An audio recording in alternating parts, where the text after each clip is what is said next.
Hello, good afternoon. We begin with breaking news. The Chancellor has admitted more needs to be done to tackle inflation. But in an interview with Sky News, she said she's confident it will be back on target in the next year or so. Rachel Reeves has also been responding to a decision by a company to scrap plans to build a rare earths refinery near Hull, a project that was first announced in 2022.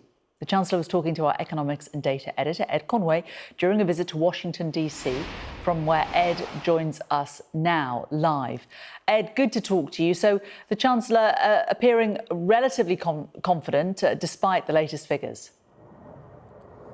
Yeah, well, this is the moment where a lot of finance ministers come from around the world to meet at the International Monetary Fund, also to talk to US representatives in the White House and the Treasury Secretary as well about just what's going on with the global economy. And, you know, the short answer to that is rather a lot right now. People are concerned about inflation. They're concerned about whether there could be growth deteriorations in the coming years.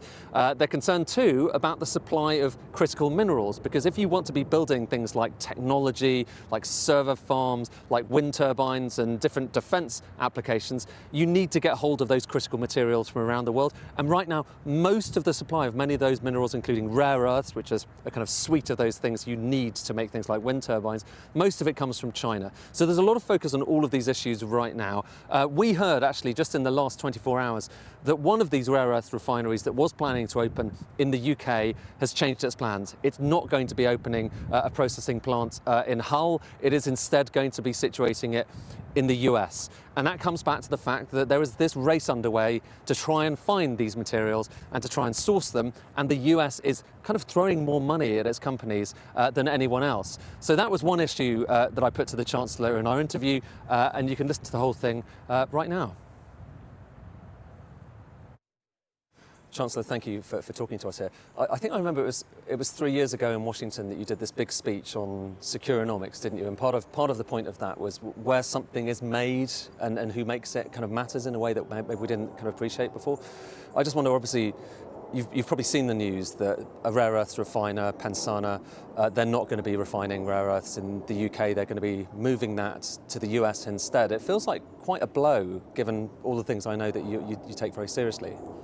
Those are commercial decisions, but there's also other decisions of investment coming to the UK. If you look at what's happening in Cornwall, for example, with lithium mines opening, investment from both the public and the private sector, the National Wealth Fund that I created in response to this understanding that where things are made, who makes them matters. And one of the things that we're discussing this week as the G7 is how we can improve the resilience and security of our nations that share each other's values, so we are less reliant on imports from abroad, especially when you see the restrictions that China are now placing on some of their exports. But on that basis, it feels like this is exactly the kind of activity that you would have liked to have happened in the UK. So surely are you not at all all Well, there are other examples of investment coming to the UK, and you can't win.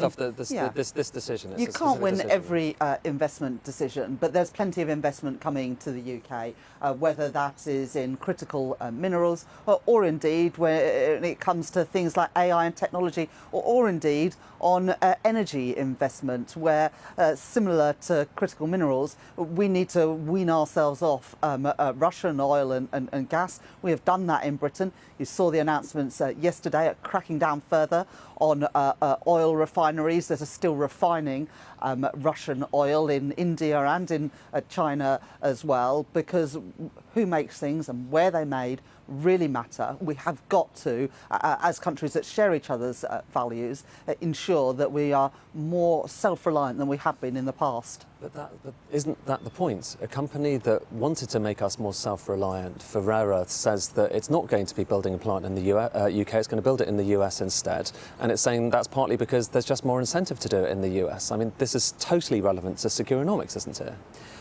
But the investment is within the G7, and there are other examples. You're relaxed about it if it's not the UK, it could be in the US. I want investment to come to Britain, of course I do. I want those jobs. You said it's not the UK, it's the US. But there are other examples of investment coming to the UK. If you look at the Trump state visit to the UK just a few weeks ago, we announced £150 billion worth of US investment coming into the UK. That's good for those US businesses to be able to diversify and choose a second home for their business activity. But of course, there are British businesses as well in life sciences, in technology, investing in the US, and that is welcome. So there are investments that are coming to the UK as well as investments going to the US. But within the G7, you know, we're facing tariffs from the US. We're facing potential, take steel, tariffs from the US, tariffs potentially from Canada, tariffs from the EU as well. We're being tariffed by everyone else, and actually we're not lifting up our trade barriers in response.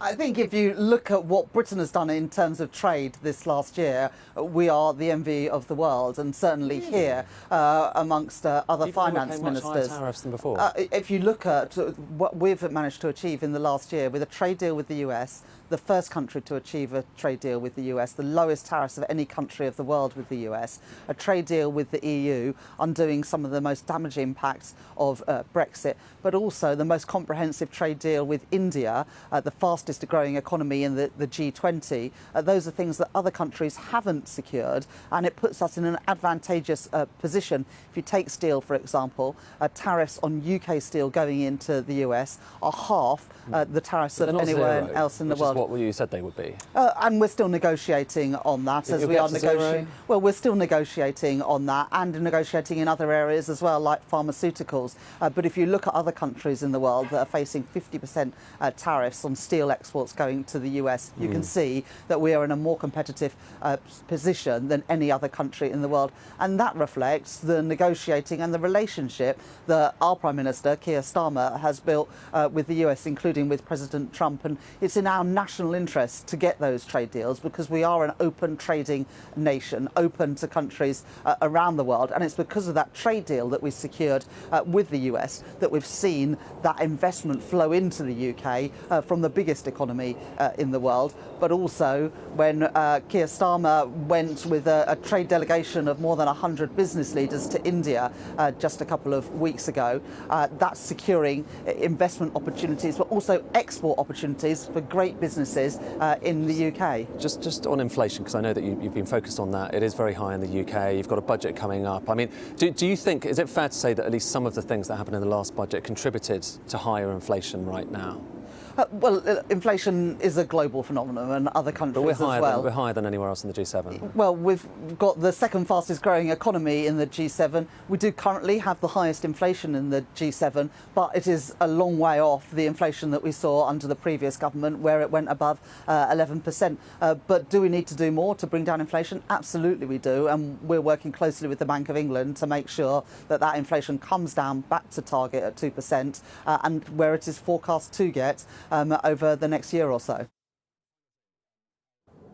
So that's the Chancellor here in Washington saying the UK, yes, does have the highest inflation in the G7, but it has some of the highest growth. And she says that we are the envy of the world when it comes to some of our trade arrangements with other countries around the world. We'll be hearing more from the Chancellor and more from finance ministers here in Washington, which, as I say, a lot of the discussion right now is about how the US can confront China when it comes to getting hold of certain critical materials. And quite what the UK's part is going to be in that, we don't really know. But there's going to be much more discussion on that in the coming days ahead.